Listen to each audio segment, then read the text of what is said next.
Members of Congress need to know what's happening on the ground in their communities. This may be surprising to many, but when you go on Capitol Hill and you speak to staffers who are supposed to be experts in whatever committee that they are sitting on, oftentimes you, as the private citizen, come in as the educator. You are the ones letting them know about this law that could exist or a law that could potentially exist. And you actually are letting them know about what's happening in the communities that they serve.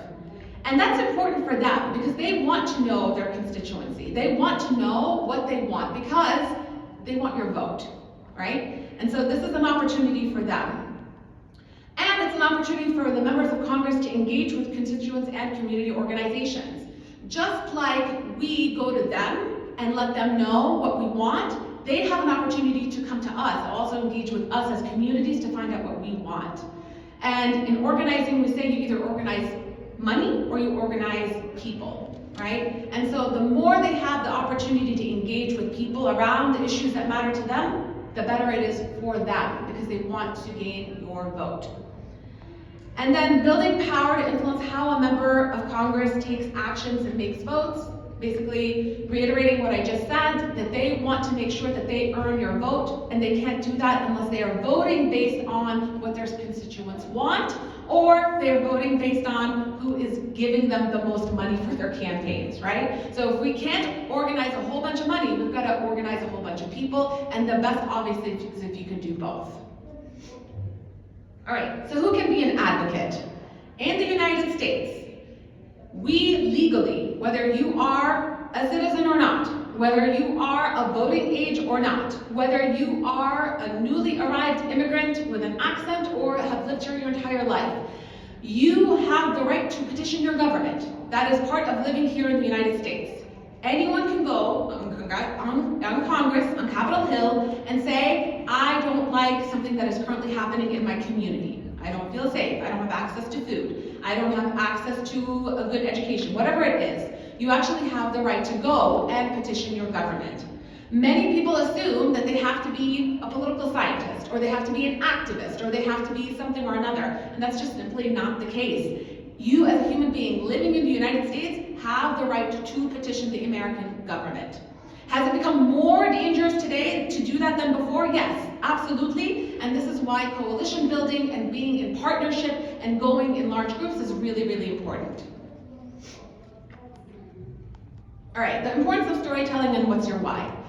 I think no one can do humanitarian advocacy without having a why that propels them to their north, to their star. What makes you want to go out and do advocacy? For many Muslims in the United States, the majority of our advocacy has been around civil rights. Most of us want to be able to wear a hijab to work, to have a clean space to pray, to be able to practice and worship without any discrimination. But also, we are at the forefront. We are the best positioned to be able to talk about how we advocate for those who are vulnerable. We already give, right? We are one of the most charitable communities in the United States. I don't know if you guys know this, but Muslim Americans, as a collective, give in charity probably the most in the United States of any faith-based religion, right? So we're already positioned. We already understand how important it is to work for the poor and eliminate hunger. For me, I am Palestinian. I am from Gaza. I grew up in Kuwait, and I came to the United States as a refugee. The way that we came to the United States is that my brother was born in the US. The American government called us at the beginning of the Gulf War and said, you have an American citizen in your family, we would like to evacuate him. And my father said, well, he's 2 years old, so you will not be evacuating him. And then they called 2 weeks after and said, we've decided we're gonna take the families of those who are related to the Palestinian, to the American citizen. Great, we leave.